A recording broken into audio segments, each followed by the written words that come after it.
On a travaillé tout le week-end et encore ce matin avec le président de la Chambre des métiers, le président de la Chambre de commerce, l'UMIH, pour faire en sorte que, l'ensemble des entreprises, quel que soit le secteur, connaissent ce à quoi elles ont droit, qu'on puisse diagnostiquer au fur et à mesure de la crise leurs besoins, parce que bien évidemment, nous sommes dans une phase d'observation, on ne connaît pas encore les conséquences exactes de la crise, et par conséquent, il y aura des cellules de veille, des accompagnements financiers également, puisque d'ores et déjà est inscrit au Conseil communautaire du 14 décembre prochain une aide forfaitaire de 1 500 € qui sera cumulable avec les autres aides, et puis un certain nombre de plateformes mises en place pour mettre par exemple les adhérents du MIH avec les entreprises qui travaillent pour nourrir les salariés sur les chantiers et autres, voilà, de manière à ce qu'on puisse accompagner, informer, diagnostiquer. C'est très tôt, mais on observe quand même une inquiétude assez forte parce que heureusement, les entreprises peuvent continuer à travailler. Une grande partie des entreprises industrielles, agroalimentaires, agricoles peuvent continuer à travailler et heureusement,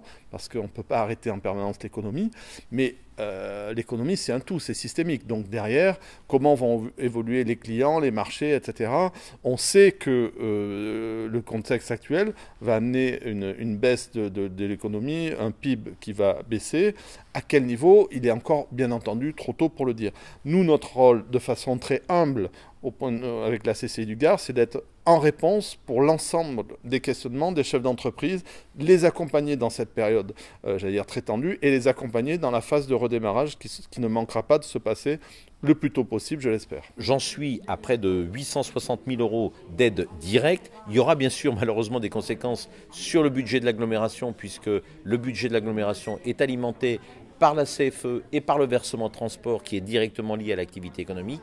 Mais néanmoins, dans ces moments difficiles, la commande publique doit être présente aussi. J'ai veillé à ce que les appels d'offres, les délais de paiement soient les plus courts possibles, parce que la trésorerie est importante. Mais commande publique, accompagnement financier, accompagnement en termes de conseils, pour faire en sorte que cette épreuve que nous traversons tous soit la moins difficile possible pour nos entreprises. Nous avons créé avec le tribunal de commerce, avec la fédération du banque, avec le greffe, etc., une cellule de prévention des entreprises en difficulté économique. Et là, par contre, nous avons un nombre exponentiel d'entreprises qui sont, j'allais dire, dans ce sas pré-procédure.